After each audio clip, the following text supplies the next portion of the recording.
অনেককাল আগে এক অতীত সময়ে মাহমুদ নামে এক তরুণ ইয়েতিম বাস করত, যে তার বৃদ্ধ দাদা দাদির সাথে একটি ছোট বাড়িতে থাকত।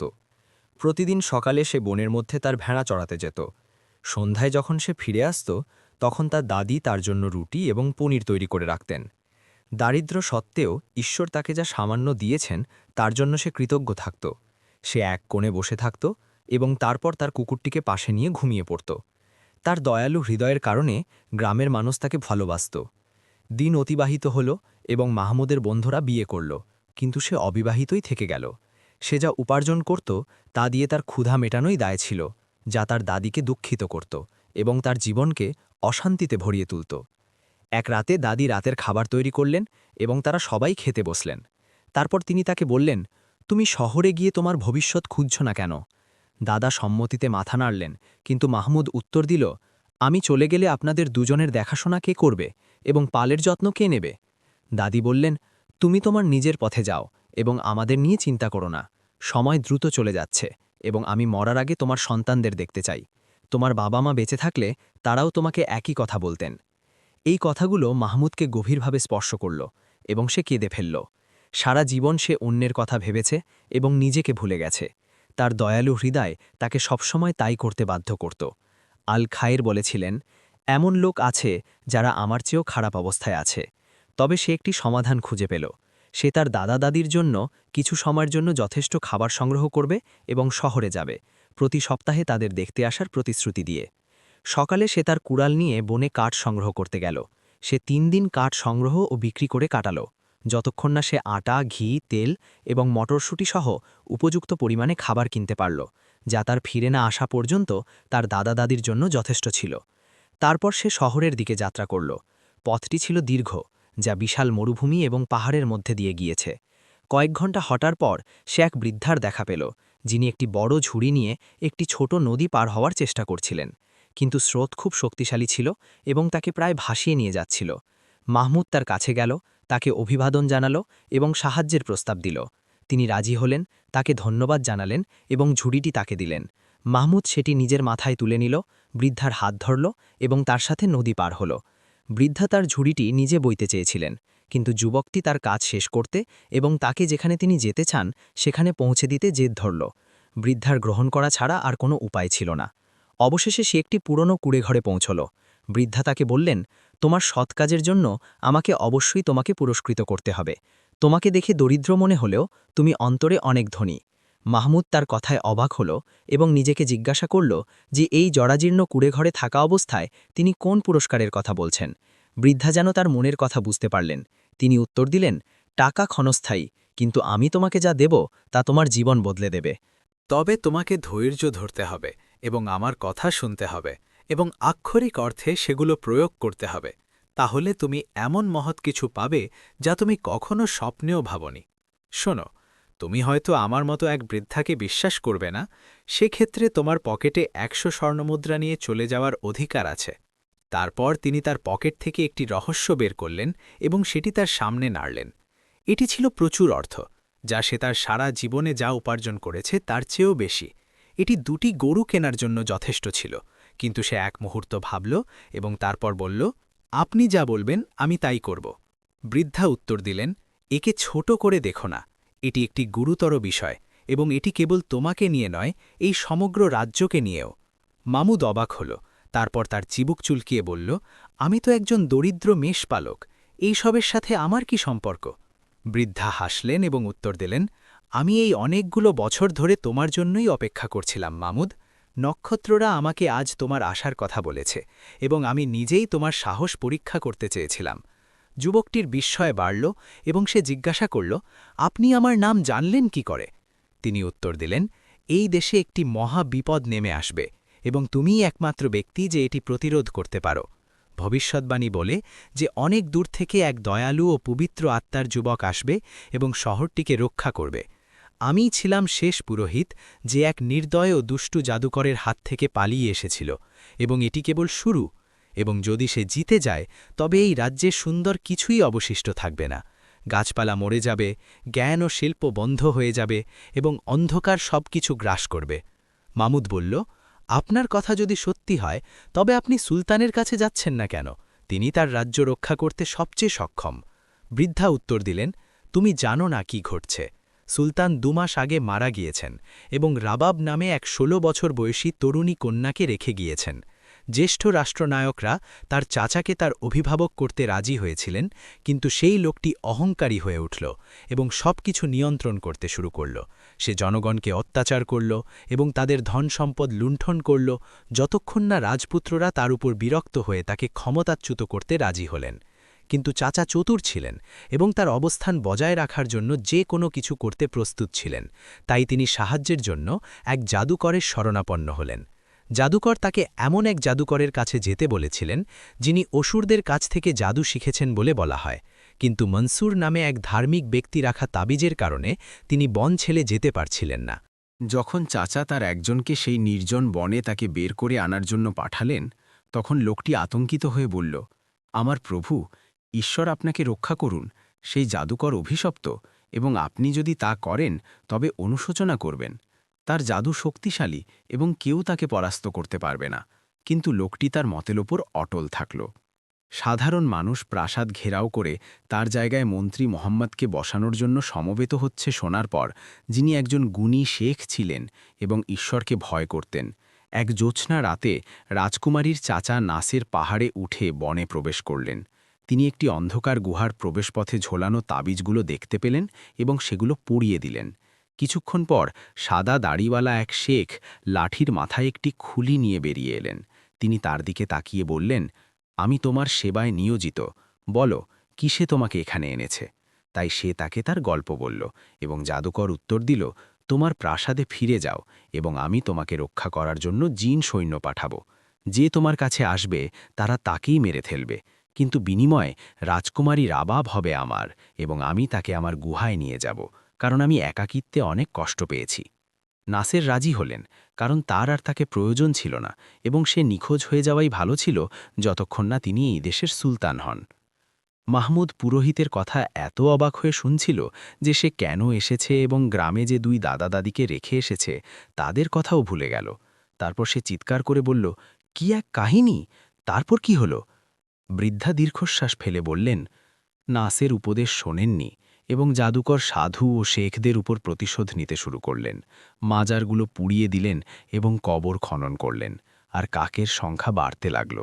শহরটি বড় হচ্ছিল, কিন্তু নাসেরের কোনো ভ্রুক্ষেপ ছিল না।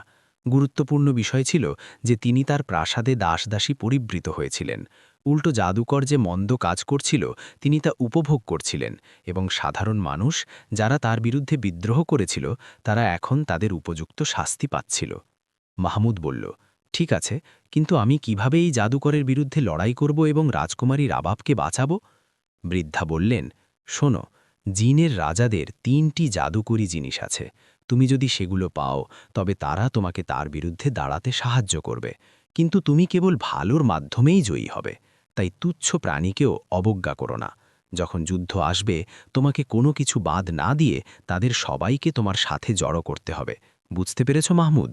সে বলল, আমি ঈশ্বরের কাছে প্রার্থনা করি যেন তিনি আমাকে এই মানুষদের জন্য যা শ্রেষ্ঠ তা করতে পথপ্রদর্শন করেন।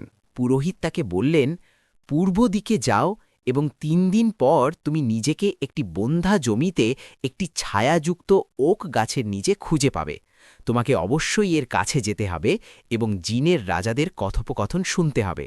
তারা নিজেদের মধ্যে গর্ব করার জন্য বছরে মাত্র একবার মিলিত হয়।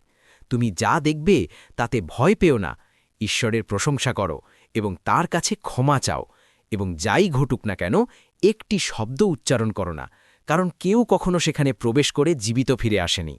যখন তুমি ওই 3টি জিনিস সংগ্রহ করবে তখন তোমাকে শহর এবং আশেপাশের গ্রামে যেতে হবে।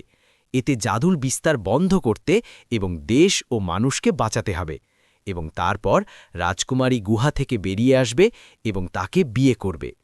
বিষাক্ত বাদুড় থেকে সাবধান থেকো, কিন্তু জাদুকর হাল ছাড়বে না এবং তার চারপাশে অশুভ শক্তিকে জড়ো করবে। তুমি যদি যেত তবে রাজ্যের মানুষ তোমাকে তাদের সুলতান বানাবে।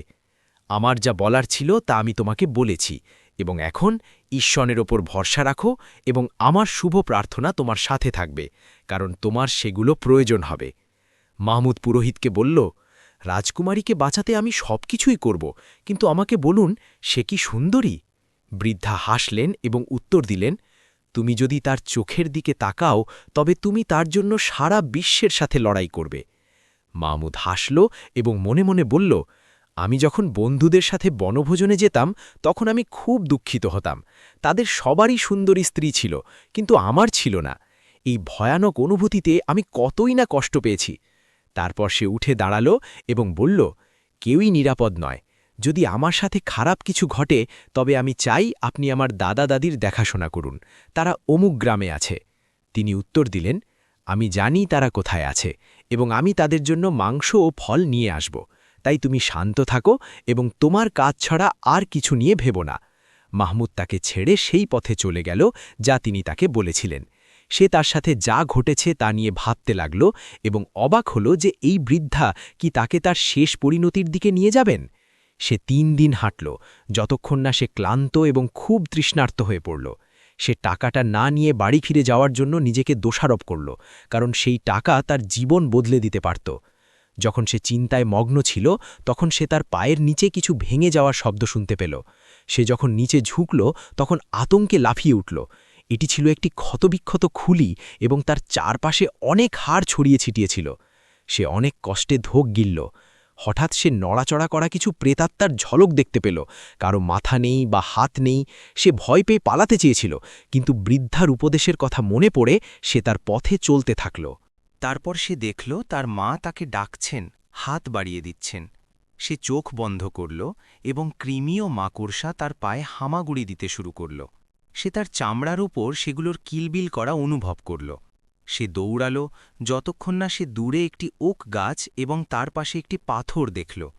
সেখানে পৌঁছনোর সাথে সাথে সে ক্লান্ত হয়ে মাটিতে লুটিয়ে পড়ল এবং স্বস্তি অনুভব করল।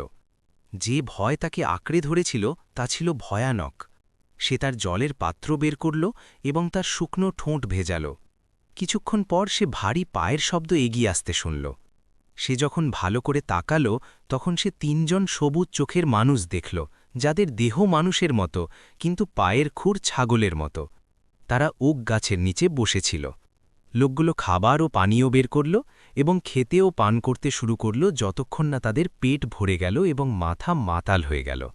তারপর সে তাদের কথা বলতে শুনল। প্রথমজন বলল, আমি তোমাদের দুজনের চেয়েও শক্তিশালী।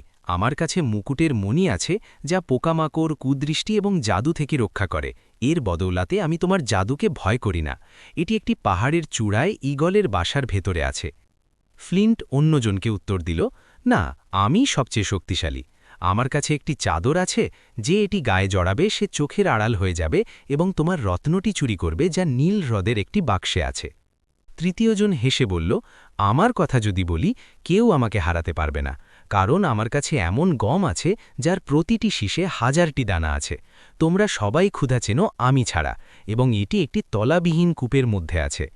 মধ্যরাত যখন এলো তারা পরের বছর আবার দেখা করার প্রতিশ্রুতি দিয়ে আলাদা হয়ে গেল। তারপর মাহমুদ উঠে দাঁড়াল এবং ফ্লিন্ট পর্বতের দিকে রওনা হল, যা অনেক দূরে ছিল এবং কেউ এর চূড়ায় উঠতে পারত না। হাঁটতে হাঁটতে সে একটি চারণরত ঘোড়া দেখল এবং ভাবল এই প্রাণীটি একা এখানে কি করছে। সে ডানে ও বায়ে তাকাল, কিন্তু কাউকে দেখতে পেল না। সে বলল, আমি এটি ধার নেব এবং বিনিময়ে আমি আমার খাবার ও জলের ব্যাগ রেখে যাব। যদি এর কোনো মালিক থাকে তবে তিনি জানবেন যে আমি এটি ফেরত দেব। সে যখন এতে আরোহণ করতে যাবে, ঘোড়াটি বলল, তুমি পরীক্ষায় পাশ করেছ এবং তোমার রসদ রেখে যেতে রাজি হয়েছ, যাতে মানুষ তোমার সম্পর্কে খারাপ না ভাবে। এখন তোমার ব্যাগ নিয়ে নাও, কারণ যাত্রা অনেক দীর্ঘ। মাহমুদ মনে মনে বলল, এটা তো অদ্ভুত। পশুরা কবে থেকে কথা বলা শুরু করল, আর বৃদ্ধাই বা আমাকে এই বিষয়ে কিছু বলেননি। ঘোড়াটি দ্রুত হাঁটল এবং 7 দিন পর এটি এমন এক পাহাড়ে পৌঁছল যার চূড়া মেঘ ছুঁয়ে যেত। ঘোড়াটি সরু পথ অনুসরণ করে চূড়ায় উঠল যতক্ষণ না এটি একটি বিশাল বাসাসহ একটি লম্বা গাছে পৌঁছল। মাহমুদ দ্রুত গাছে উঠল, ভেতরে উকি দিল এবং ঈগলের ছানাদের সাথে একটি লাল রত্ন দেখতে পেল। সে সেগুলো নিল এবং নামার সময় দেখতে পেল ওপর দিয়ে একটি ঈগল চক্কর দিচ্ছে। ঈগলটি তার ছানাদের শান্তিতে ঘুমাতে দেখে নিচে নেমে এলো এবং ডানা দিয়ে তাদের ঢেকে দিল। ঘোড়াটি বলল, তুমি একটি ভালো কাজ করেছ, যা তোমাকে আবার রক্ষা করেছে। চলো নীল হ্রদে যাই, এখান থেকে সেটি বেশি দূরে নয়। 3 দিন পর মাহমুদ 3টি সুউচ্চ পাহাড় ঘেরা এক বিশাল হ্রদে পৌঁছাল। এটি দেখার পর সে বুঝতে পারল কেন একে নীল হ্রদ বলা হয়, কারণ এটি আকাশের চেয়েও স্বচ্ছ ছিল এবং এর পানি ছিল শিশির বিন্দু দিয়ে তৈরি। যুবকটি ভাবল কিভাবে সে তলদেশে বাক্সটি খুঁজে পাবে। ঘোড়াটি তাকে বলল, আমি মাছদের একজনকে জিজ্ঞাসা করব এবং সে আমাদের সত্যিটা বলবে। মাহমুদ উত্তর দিল, তার ভাষা বোঝার জন্য তোমাকে তার মতো মাছ হতে হবে। ঘোড়াটি উত্তর দিল, ধিক তোমাকে, তুমি কি মনে করো আমি কেবল চড়ার যোগ্য একটি পশু? আমি জানি আমি একসময় পুরোহিতদের সেবায় ছিলাম।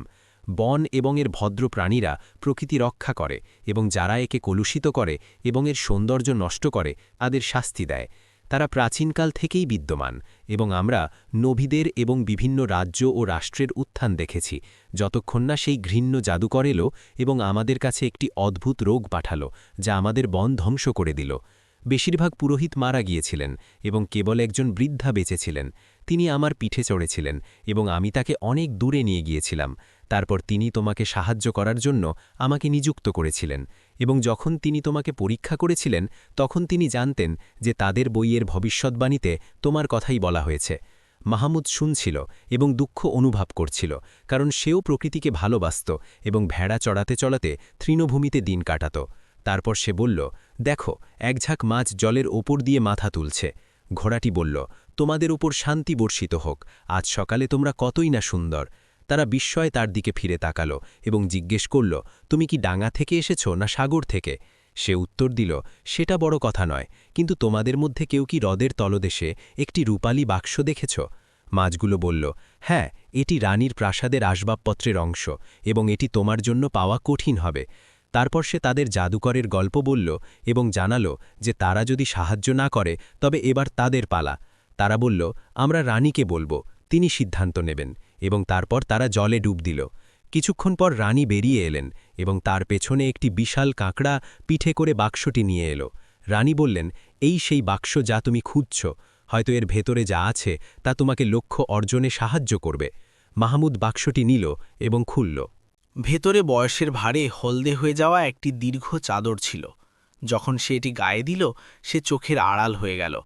ঘোড়াটি ডেকে উঠল এবং বলল, অসাধারণ, এখন আমরা জাদুকরের বিরুদ্ধে যুদ্ধ শুরু করতে পারি এবং তারপর 1000 দানাওয়ালা গমের শীষ খুঁজতে পারি। মাহমুদ বলল, আমি বুঝতে পারছি না এটি আমাদের কিভাবে উপকার করবে। তারা তাদের পথে চলতে থাকল যতক্ষণ না তারা শহরের কাছে পৌঁছল এবং ধ্বংসলীলা দেখতে পেল। সবুজ গাছগুলো শুকনো কাণ্ডে পরিণত হয়েছিল, ফুলগুলো মরে গিয়েছিল এবং কালো ধুলো ঘরবাড়ি ঢেকে ফেলেছিল। তারা একজন মানুষ, পশু, এমনকি পাখিও দেখতে পেল না। যারা রোগ থেকে মারা যায়নি তারা জায়গা ছেড়ে চলে গিয়েছে। পথে তারা একটি ঘোড়ার গাড়ি দেখতে পেল যা এক ব্যক্তি তার স্ত্রী ও সন্তানদের নিয়ে শহরের কেন্দ্রের দিকে যাচ্ছে। তারা তাকে জিজ্ঞেস করল কি ঘটছে এবং সে তাদের বলল যে কালো ধুলো দ্রুত ছড়িয়ে পড়ছে এবং যেখানেই এদি পৌঁছচ্ছে সেখানেই সব নষ্ট হয়ে যাচ্ছে, আর মাত্র কয়েকদিনের মধ্যে এটি শহরের বেশিরভাগ অংশে ছড়িয়ে পড়বে এবং বাসিন্দারা চলে যেতে শুরু করেছে। মাহমুদ আতঙ্কিত হয়ে বলল, আমরা যদি কিছু না করি তবে পুরোহিতের কথা সত্যি হবে এবং রাজ্য অন্ধকারে বিলীন হয়ে যাবে। রত্নটি রক্ষা করার জন্য আমাকে কি করতে হবে? সে এক মুহূর্ত ভাবল, তারপর বলল, বসন্তকালে বাতাস ফুলের পরাগ বহন করে জীবন ফিরিয়ে আনার জন্য সর্বত্র ছড়িয়ে দেয়। আমি এই রত্নটি গুঁড়ো করব যাতে বাতাস এটি বহন করে এবং এটি সহজেই সারা শহরে ছড়িয়ে পড়ে। ঘোড়াটি চিৎকার করে বলল, কি বুদ্ধিমান ধারণা! মাহমুদ একটি হামানদিস্তা নিয়ে রত্নটি গুঁড়ো করল যাতে বাতাস এটি বহন করে সারা শহরে ছড়িয়ে দিতে পারে। সাদা ধুলো, সে এগুলোকে একটি পোটলায় রাখল এবং যখন বাতাস বইল সে পোটলাটি খুলে তার ভেতরের জিনিসগুলো খালি করে দিল। ভেতরের ধুলো বাতাসে উড়ে গেল। তরুণটি দাঁড়িয়ে অপেক্ষা করতে লাগল, কিন্তু সে বিশেষ কিছু লক্ষ্য করল না। সে বলল, আমাদের অবশ্যই অপেক্ষা করতে হবে, জাদুটি খুব শক্তিশালী। এখন চলো জাদুকরের গুহায় যাই। আমরা রাজকুমারী রাবাবকে দেখার জন্য উদ্গ্রীব হয়ে আছি, জানি না সে ভালো আছে কিনা। সে তার ঘোড়ায় সওয়ার হল এবং জাদুকরের কবল থেকে রাজকুমারীকে উদ্ধার করতে গুহার দিকে রওনা দিল। যখন সে গুহার কাছে পৌঁছল সে ঘোড়াটিকে বলল, তুমি বাইরে হট্টগোল করবে, আর যখন ওই জাদুকর বেরিয়ে আসবে আমি ভেতরে গিয়ে রাজকুমারীকে উদ্ধার করব। আশা করি ওই চাদরটি আমাকে লুকিয়ে রাখার জন্য যথেষ্ট হবে, নইলে আমি মারা পড়ব। ঘোড়াটি উত্তর দিল, আমি তাকে যতটা সম্ভব দূরে রাখার চেষ্টা করব। গুরুত্বপূর্ণ বিষয় হলো তুমি যেন খুব বেশি সময় না নাও। জাদুকর তখন টেবিলের পাশে বসেছিল আর রাজকুমারী রাবাব তার সামনে ছিল। সে তার বাটির খাবার না খেয়েই কেবল নাড়াচাড়া করছিল। তাকে খুব দুর্বল ও কৃশ দেখাচ্ছিল এবং সে পালাতে পারছিল না, কারণ ছাদ থেকে ঝুলে থাকা বাদুরগুলো তাকে পাহারা দিচ্ছিল এবং তাকে বাইরে যেতে বাধা দিচ্ছিল। হঠাৎ জাদুকর গুহার কিনারে পাথর পড়ার শব্দ শুনতে পেল। সে চিৎকার ও চেঁচামেচি শুরু করল এবং জিজ্ঞেস করল কে তাকে রাতের খাবারের সময় বিরক্ত করছে। সে দরজার ফাঁক দিয়ে উকি দিল, কিন্তু কিছুই দেখতে পেল না। যখন সে ফিরে যাওয়ার জন্য ঘুরল, তখন মাথায় একটি পাথর লেগে সে চমকে গেল। সে অত্যন্ত ক্রুদ্ধ ও ক্ষিপ্ত হয়ে উঠল। দূর থেকে সে ঘোড়াটিকে সেখানে দাঁড়িয়ে থাকতে দেখে বলল, ধিক তোমাকে! আমার পাহাড়ে তোমাকে কোন জিনিস এনেছে? আমি তোমাকে ধরব এবং জ্যান্ত চামড়া ছাড়িয়ে নেব। ঘোড়াটি তাকে উপহাস করে হাসল, যা জাদুকরের রাগ আরও বাড়িয়ে দিল এবং সে ঘোড়াটির পেছনে ছুটতে শুরু করল। মাহমুদের কথা বললে সে একটি গাছের পেছনে লুকিয়েছিল এবং যখন সে দেখল গুহাটি খালি, সে তার চাদরটি গায়ে জড়িয়ে ভেতরে ঢুকে পড়ল। কিছুক্ষণ পর সে দেখল রাজকুমারী বসে কাঁদছে। সে তার কাছে গেল, কিন্তু দেখল বাদুরগুলো তাদের মাথা নাড়াচ্ছে। সে মনে মনে ভাবল, আমি যদি রাজকুমারীর হাত ধরি তবে ওই ঘৃণ্য প্রাণীগুলো আমাকে খেয়াল করে ফেলবে। আমাকে অবশ্যই তাদের মনোযোগ সরানোর কোনো উপায় খুঁজে বের করতে হবে। তারপর সে চারপাশে তাকিয়ে দেয়ালে মশাল দেখতে পেল। সে একটি মশাল ছিনিয়ে নিল এবং জাদুকরের বিছানার ওপর ছুঁড়ে মারল। আগুন দ্রুত কার্পেট এবং চামড়ার ওপর ছড়িয়ে পড়ল। বাদুরগুলো বিচলিত হয়ে পড়ল এবং সব জায়গায় উঠতে শুরু করল। তাদের মধ্যে কিছু পুড়েও গেল। রাজকুমারী আতঙ্কে এক কোণে সিটিয়ে রইল। মাহমুদ দ্রুত এগিয়ে গিয়ে তাকে তার চাদরের নিচে টেনে নিল এবং তাকে চুপ থাকার ইঙ্গিত দিয়ে জানালো যে সে তাকে বাঁচাতে এসেছে। যখন বাদুরগুলো দেখল রাবাব নিখোঁজ, তারা ভয়ঙ্কর চিৎকার করতে লাগল এবং গুহার প্রবেশপথের দিকে উড়ে গেল। তারপর তারা বনের মধ্যে তাকে খুঁজতে বের হল। সেই মুহূর্তে মাহমুদ রাজকুমারীকে বলল, এখন আমরা এখান থেকে পালাতে পারি। তারপর তারা খুব সাবধানে নিঃশব্দে গাছের নিচ দিয়ে হাঁটতে লাগল। জাদুকরের কথা বললে যখন সে দেখল বাদুরগুলো বনে চক্কর দিচ্ছে, সে ঘোড়াটিকে তাড়া করা বন্ধ করে গুহায় ফিরে এলো। সে দেখল আগুন তার ঘর, তার বই এবং তার সব সহায় সম্বল গ্রাস করছে। সে এক বিশাল চিৎকার করল, যা পুরো পাহাড়কে কাঁপিয়ে দিল। সে বুঝতে পারছিল না কিভাবে ওই অভিশপ্ত নারী রাবাব তাকে এভাবে ধোঁকা দিল এবং বাদুরগুলোই বা কেন তাকে দেখতে বা বুঝতে পারল না। তারপর সে চিৎকার করে বলল, এখন আমি বুঝতে পারছি, ওই ঘোড়াটির এখানে উপস্থিতি কোনো কাকতাল্লীয় বিষয় ছিল না। নিঃসন্দেহে রাজকুমারী তার সাথেই আছে এবং আমি তাকে খুঁজব। কিন্তু ঘোড়াটি জানত জাদুকর তাকে অনুসরণ করবে। সে একটি কর্দমাক্ত জলাভূমিতে এসে গড়াগড়ি খেলল এবং তারপর একদিকে কাত হয়ে শুয়ে পড়ল। ব্যাংরা এসে তার ওপর লাফাতে শুরু করল। জাদুকর ঘোড়াটির কাছে এলো, ডানে বায়ে তাকালো এবং তারপর বলল, এটি অদ্ভুত। সে তাকে দেখতে পাচ্ছিল না এবং হঠাৎ তার হাতে সাদা ধুলোর দানা পড়ল। সে সেগুলো শুকল এবং বলল, হায় আফসোস, এটি নিঃসন্দেহে জাদুর বিরুদ্ধে একটি সুরক্ষা। আজ যা ঘটেছে তা বনের পুরোহিতদের কাজ। আমি তাদের ধূর্ততা জানি, কিন্তু কারও আমাকে চ্যালেঞ্জ করার ক্ষমতা নেই। এই রাজ্যের অধিবাসীরা দেখবে আমি তাদের সাথে কি করি। ঈশ্বরের কসম, আমি সেখানে মানুষ বা প্রাণী কাউকে জীবিত রাখব না। তারপর সে আগুন জ্বালালো এবং বিড়বিড় ও গুনগুন করতে লাগল। রাক্ষস ও দানবরা গুহা থেকে বেরিয়ে তার চারপাশে জড়ো হতে শুরু করল এবং আকাশ বিষাক্ত বাদুরে ভরে গেল। মামুদের কথা বললে সে পাহাড় থেকে নেমে রাবাবের সাথে হাঁটতে থাকল। যখন সে অনেক দূরে চলে এলো, সে তার চাদরটি খুলে ফেলল। এরপর সে একটি খরগোশ শিকার করে রান্না করল। রাজকুমারী ক্ষুধার জ্বালায় কাঁপতে কাঁপতে সেটি খেল এবং সে তার জলের পাত্র থেকে তাকে জল দিল। তার প্রাণ ফিরে এলো এবং সে তার দয়ার জন্য তাকে ধন্যবাদ জানাল। তারপর সে তাকে তার রাজ্যের অবস্থা সম্পর্কে জিজ্ঞেস করলে সে উত্তর দিল, আমি জাদু ভাঙার জন্য কিছু একটা দিয়ে এসেছি, কিন্তু ফলাফল জানি না। সেই মুহূর্তে ঘোড়াটি দ্রুত দৌড়ে এলো এবং তাকে বলল, আমাদের হাতে সময় নেই মামুদ, জাদুকর অশুভ শক্তিদের জড়ো করছে। আমাদের এখন সেই তলাবিহীন কূপটি খুঁজতে হবে। সমস্যা হলো আমি জানি না সেটি কোথায় এবং আমরা এখন বিপদে আছি। রাজকুমারী মামুদের দিকে ফিরে বলল, আমি ওই অদ্ভুত কূপটি চিনি। আমার বাবা আমাকে সেখানে নিয়ে যেতেন এবং বলতেন যে ওই জায়গায় আত্মারা বাস করে। তুমি যদি মন দিয়ে শোনো তবে তুমি তোমার মায়ের কণ্ঠ শুনতে পাবে, যিনি তোমাকে জন্ম দিতে গিয়ে মারা গিয়েছিলেন। মামুদ চিৎকার করে বলল, তাহলে চলো যাই। তারা ঘোড়াটির উপর ঝাঁপিয়ে পড়ল, যেটি বাতাসের বেগে দৌড়াতে শুরু করল। পথে তারা দেখল যে কালো ধুলো ধীরে ধীরে সরে যাচ্ছে, পেছনে কেবল ধ্বংসলীলা রেখে যাচ্ছে। রাবাব আনন্দিত হয়ে ছেলেটিকে বলল, তুমি সফল হয়েছ মামুদ। সবকিছু শেষ হওয়ার পর আমরা আবার গাছ ও ফুল রোপণ করব। সে তার হাত ধরল এবং তার কপালে চুম্বন করল। রাজকুমারীর মুখে লজ্জার আভা দেখা দিল। ঘোড়াটি তাদের মধ্যকার ভালোবাসা দেখে দীর্ঘ ডাক দিল। রাজ্যের এই অশুভ শক্তির মোকাবিলা করতে এবং নিজেকে পুনর্গঠন করতে এই দৃঢ় ও আন্তরিক অনুভূতির প্রয়োজন ছিল। কয়েক ঘণ্টা পর তারা একটি বড় গর্তের কাছে পৌঁছল। মামুদ যখন সেটির ভেতরে উকি দিল, সে কেবল ঘুটঘুটে অন্ধকার দেখতে পেল। সে বলল, মানুষ বা জিন কেউই নিচে নামতে পারবে না। রাবাব তাকে জিজ্ঞেস করল, তুমি এখানে কি খুঁজছ? সে তাকে 1000 দানাওয়ালা গমের শীষের কথা বলল এবং জানালো যে সে জানে না এটি কি কাজে লাগবে। সে উত্তর দিল, তুমি যাও এবং আমাকে একা থাকতে দাও। তারপর সে কাঁদতে শুরু করল এবং তার মায়ের নাম ধরে ডাকতে লাগল এবং তার চোখের জল অঝরে কূপের মধ্যে পড়তে থাকল। কিছুক্ষণ পর সে ডানা ঝাপটানোর শব্দ শুনতে পেল এবং একটি সাদা কবুতর আবির্ভূত হল। সেটি তাকে বলল, স্বাগতম আমার কন্যা, আমি তোমার মা এবং আমি তোমার কান্না শুনে তোমাকে দেখতে এসেছি। রাবাব কবুতরটিকে নিজের কোলে নিল এবং তার কাছে বিচ্ছেদের যন্ত্রণার অভিযোগ করল। তারপর কবুতরটি মামুদের দিকে তাকিয়ে তাকে বলল, ওই যুবকটি মহৎ ও সম্মানিত এবং আমি যখন মৃতদের জগতে থাকব তখন তুমি তার সাথে আছো জেনে আমার হৃদয় শান্ত থাকবে।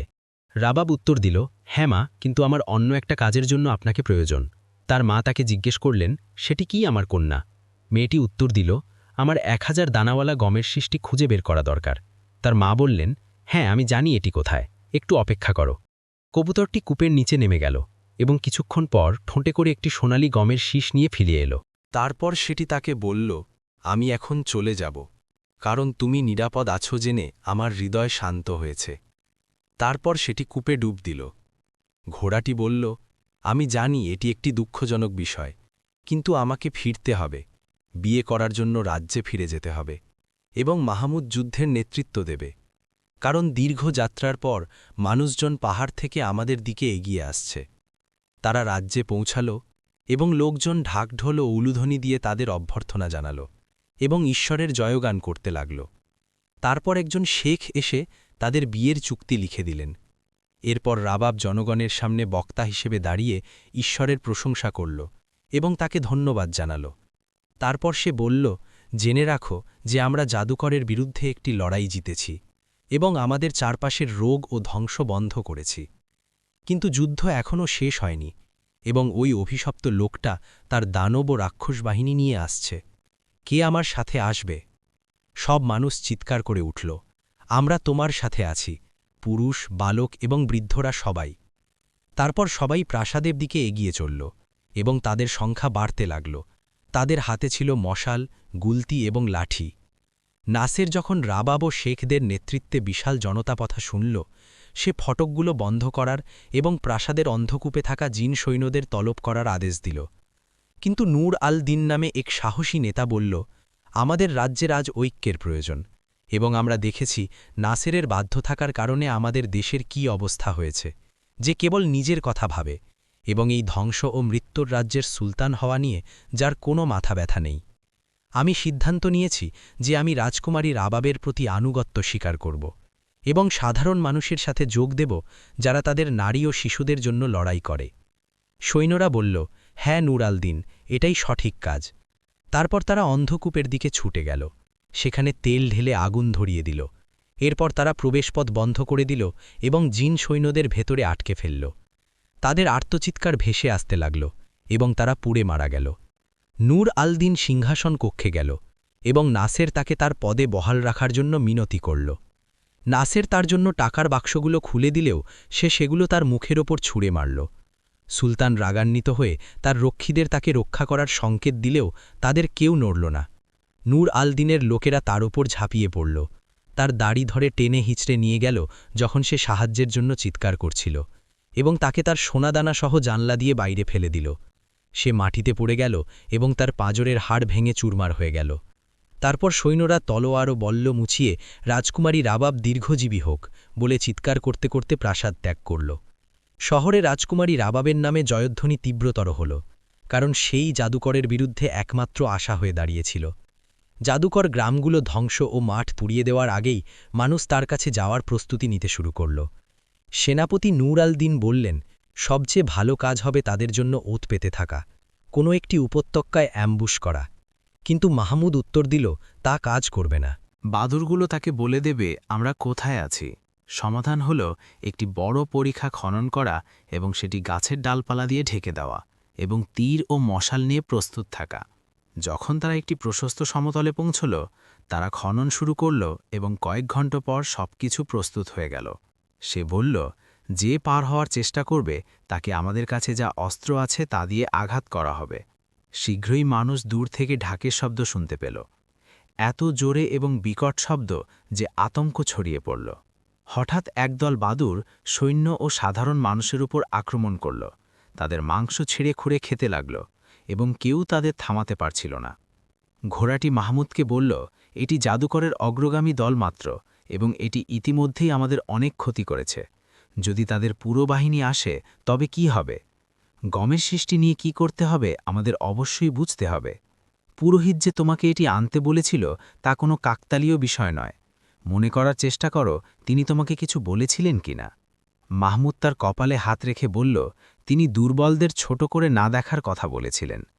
ঘোড়াটি চিৎকার করে উঠল, অবশ্যই, চলো আমরা পিঁপড়া এবং পোকামাকড়দের রানীদের কাছে যাই এবং তাদের আমাদের সাথে যোগ দিতে বলি, কারণ এমনকি একটি মশারও সিংহের চোখে রক্ত ঝরানোর ক্ষমতা আছে। তাই মাহমুদ বেরিয়ে পড়ল এবং প্রান্তরে হাঁটতে লাগল। সব জায়গায় ঘোরার পর সে একটি বড় পিঁপড়াদের কলোনির সামনে থামল এবং দেখল তারা খাবার খুঁজছে, কারণ জাদুকর সেই জমিগুলো নষ্ট করে ফেলেছে যেখান থেকে তারা তাদের রসদ সংগ্রহ করত। তারপর জাদুকরী ঘোড়াটি, যে পশু ও পোকামাকড়দের ভাষা জানত, তাদের সাথে কথা বলল এবং জানালো যে সে তাদের রানীর সাথে দেখা করতে চায়। তারা অবাক হল যে সে এত বড় হওয়া সত্ত্বেও সে কিভাবে তাদের ভাষা এত ভালো জানে। খুব বেশি সময় লাগল না রানী বেরিয়ে আসতে। সে তার কৌতূহল জেগে উঠেছিল। সে তাকে তার অবস্থা এবং বনের জলপরীদের কথা বলল, যারা তাকে জাদু শিখিয়েছিল, এবং সে রাত কাটিয়েছে মানুষের রাজ্য এবং এর সমস্ত বাসিন্দাদের ওপর বিপদ ঘনিয়ে আসছিল। পিঁপড়াদের রানী বুদ্ধিমান ছিলেন, তাই তিনি মাথা নিচু করে বললেন, আমাদের খাবার খুব কম এবং আমাদের সব লোকজন অনেক দূরে হেঁটে গিয়ে তাদের বেঁচে থাকার রসদ সংগ্রহ করে। সে তাকে জিজ্ঞেস করল, যদি আমরা আপনাদের পর্যাপ্ত এবং তার চেয়েও বেশি খাবার দিই তবে কি হবে? তিনি উত্তর দিলেন, আমি সব পিঁপড়াদের জড়ো করব এবং তোমাদের সাথে যুদ্ধে আসব। তাই মাহমুদ তার পকেট থেকে গমের শিষ্টি বের করে ঘষল, ফলে গমের দানাগুলো মাটিতে পড়ে গেল। তারপর সে জলের পাত্রটি খুলে সেগুলোর ওপর জল ঢালল এবং সেই মুহূর্ত থেকেই সেগুলো বাড়তে শুরু করল। পিঁপড়ারা আনন্দে উল্লাস করল। তারপর ঘোড়াটি গোবরে পোকাদের রানীর কাছে গেল। রানী তাকে বললেন যে ঘাস ও ফুলের জন্য পিঁপড়ারা তাদের সাথে প্রতিযোগিতা করছে এবং সে যদি তাদের খাবারের কাছ থেকে সরিয়ে রাখে তবে তারা তার সাথে আসবে। সে তাদের বলল যে গম এখন পিঁপড়াদের দখলে এবং তিনি তার সাথে আসার প্রতিশ্রুতি দিলেন। তারপর সে মৌমাছিদের রানীর কাছে গেল। রানী তাকে বললেন যে গোবরে পোকারা বুনো ফুলগুলো খেয়ে ফেলছে এবং তারা তাদের জন্য একটি অংশ রেখে দিতে চায়। সে তাদের বলল, পিঁপড়াদের জন্য গম আছে, পোকাদের জন্য ঘাস আছে এবং তোমাদের জন্য ফুল আছে। তারপর মাহমুদ ঘোড়াটিকে বলল, পুরানো পুরোহিত আমাদের যা উপদেশ দিয়েছিলেন আমরা তা করেছি, এখন দেখা যাক কি হয়, কারণ আমার ভয় হচ্ছে রাবাবের কোনো ক্ষতি হতে পারে, কারণ সে খুব জেদি এবং কোনো কিছুকে ভয় পায় না। মাহমুদ পৌঁছানোর সাথে সাথে সে চিৎকার শুনতে পেল এবং দেখল মানুষ চারদিকে পালাচ্ছে আর রাক্ষসরা তাদের উপর পাথর ছুঁড়ছে। এই প্রাণীগুলো তার কল্পনার চেয়েও বেশি বুদ্ধিমান ছিল এবং তারা পরীক্ষায় পড়ল না। রাজকুমারী নূর আল-দিন এবং একদল সৈন্যের সাথে সাহসিকতার সাথে লড়াই করছিল। মামুদ চিৎকার করল, পালাও রাবাব, নইলে ওরা তোমাকে মেরে ফেলবে। কিন্তু সে উত্তর দিল, এটি আমার দেশ এবং আমি আত্মসমর্পণ করব না। সে তাকে বলল, তাহলে আমি তোমার কাছে আসছি এবং আমরা একসাথে মরব। সেই মুহূর্তে সে তার পেছনে একটি বিশাল গিজগিজে শব্দ শুনতে পেল। সে যখন ঘুরল, সে দেখল পিঁপড়াদের রানী তার বাহিনীকে নেতৃত্ব দিচ্ছেন, যারা সংখ্যায় বালুকণা ও ধুলার মতো অসংখ্য ছিল। সব জায়গা থেকে পোকামাকড় বেরিয়ে আসছিল, যার মধ্যে গোবরে পোকা ও মাকড়সাও ছিল। তারা সবাই যুদ্ধের জন্য আসছিল। রাক্ষসরা লাঠি তুলে তাদের আঘাত করতে শুরু করল, কিন্তু পোকারা লাঠিগুলো খেয়ে ফেলল এবং তাদের শরীরের ওপর উঠে গেল। জাদুকর এইসব পোকা দেখে স্তম্ভিত হয়ে গেল। সে তার জাদুদণ্ড ধরল এবং রাগে বিড়বিড় করে সেটিকে পড়াতে শুরু করল এবং বলল, আমি তোমাদের ঘরে যাব এবং তোমাদের ডিমগুলো গুঁড়ো করে দেব। কিন্তু সে বেশিক্ষণ আনন্দিত হতে পারল না, কারণ সে আকাশে এক বিকট গুঞ্জন শুনতে পেল। যখন সে চোখ তুলল, সে দেখল মৌমাছিরা উড়ছে এবং পথে যে বাদুড় আর কাক পাচ্ছে তাদের ছিঁড়ে ফেলছে। জাদুকর চিৎকার করে বলল, হায় আমার কপাল, এরা কোথা থেকে এলো? আমি যদি এদের তাড়িয়ে না দিই তবে আমরা সবাই মারা পড়ব। মামুদ ঘোড়াটিকে বলল, শোনো, জাদুকর ব্যস্ত আছে এবং তার অবস্থা শোচনীয়, আমাকে তার কাছে নিয়ে চলো। ঘোড়াটি পোকাদের মাঝ দিয়ে দ্রুত দৌড়াল এবং যখন সে কাছে পৌঁছল, পুরোহিত একটি রাজহঁসের পিঠে চড়ে আবির্ভূতা হলেন এবং ছেলেটিকে বললেন, শোনো, তার শক্তি ওই খুলিযুক্ত লাঠিটির মধ্যে আছে। তুমি যদি ওটা ভেঙে দাও তবে তার কপালে মৃত্যু নিশ্চিত। তাই সে একটি পাথর নিল এবং সেটি ছুঁড়ে মারল এবং রাজহঁসটি তার ডানা ঝাপটাল। বাতাস তার ওপর বইল এবং সে তীরের মতো উড়ে গিয়ে খুলিটিকে 2 ভাগ করে ফেলল। পোকাদের ঠেকানোর আর কিছু অবশিষ্ট ছিল না। তারা সামনে যাকে পেল তাকেই মেরে ফেলল। জাদুকর অসহায় হয়ে পড়ল। সে উপহাস করে হাসল এবং বলল, তোমরা আমাকে মেরে ফেললেও তোমাদের দেশ আগের মতো ফিরবে না এবং তোমরা ক্ষুধায় মারা যাবে। পুরোহিত বললেন, আমরা 1000 দানাওয়ালা গমের শীষ লাগিয়েছি এবং আমাদের দেশ গমে ভরে উঠবে। জাদুকর উত্তর দিল, এটি অসম্ভব, কেউ তলাবিহীন কূপে নামতে পারে না। পুরোহিত উত্তর দিলেন, নিজের চোখেই দেখে নাও। যখন সে তার নির্দেশিত দিকে ফিরল, সে দেখল ছোট ছোট গমের শীষগুলো প্রচুর পরিমাণে জন্মাচ্ছে এবং দ্রুত ছড়িয়ে পড়ছে। তিনি তাকে বললেন, এবার তুমি হেরে গিয়েছ, তাই আমরা অতীতের চেয়েও শক্তিশালী হয়ে ফিরে আসব। আমার কথা বললে আমি এটিম মেয়েদের নিয়ে যাব এবং তাদের শিক্ষা দেব। বনের মন্দিরটি আবার তৈরি করা হলো। আমরা শিখলাম কিভাবে ঐক্যবদ্ধ হতে হয় এবং কিভাবে দুর্বলতাকে শক্তিতে রূপান্তর করতে হয়। এখন তুমি তোমার অপরাধের শাস্তি পাবে, বদমাশ।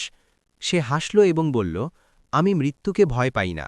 পিঁপড়াদের রানী বললেন, তাকে আমাদের হাতে ছেড়ে দাও। এক মুহূর্তের মধ্যে পিঁপড়ারা তার কানে ও চোখে ঢুকে পড়ল এবং তাকে খেয়ে ফেলল। হাড় আর চামড়া ছাড়া কিছুই অবশিষ্ট রইল না। বিজয়ের পর রাবাব এবং তার বাকি লোকজন শহরে ফিরে এলো। সেখানে মেরামত ও পুনর্গঠনের অনেক কাজ ছিল। মাহমুদের কথা বললে সে তার ঘোড়ায় সাওয়ার হয়ে তার গ্রামে ফিরে গেল। সে তার দাদাকে সুস্বাস্থ্যের অধিকারী দেখল এবং অত্যন্ত আনন্দিত হল। যখন তার দাদা তাকে জিজ্ঞেস করলেন সে এতদিন কোথায় ছিল এবং কেন কিছুই নিয়ে আসেনি, সে উত্তর দিল, আমি আপনার জন্য রাজ্যের মুকুট নিয়ে এসেছি। আপনারা যাতে অবাক না হন তাই বলছি, আমি এখন সুলতান এবং রাজকুমারী রাবাব আমার স্ত্রী। 500 বছরের পুরানো ভবিষ্যৎবাণী পূর্ণ হয়েছে। এখন আপনারা আমার সাথে প্রাসাদে চলবেন এবং আপনারা যে সমস্ত কষ্ট ও পরিশ্রম করেছেন আমি তার ক্ষতিপূরণ দেব। তারপর তারা তার সাথে প্রাসাদে গেল, যেখানে তার স্ত্রী রাবাব তাদের উষ্ণ অভ্যর্থনা জানাল। সবাই শান্তি, নিরাপত্তা, আনন্দ ও তৃপ্তিতে বসবাস করতে লাগল। গল্পটি শেষ হয়েছে। আপনি যদি গল্পের শেষ পর্যন্ত পৌঁছে থাকেন তবে আমাদের একটি মন্তব্য করুন। নিচের মন্তব্যে আমাদের জানান আপনি কোন দেশ থেকে দেখছেন এবং পরবর্তী গল্পে দেখা হবে।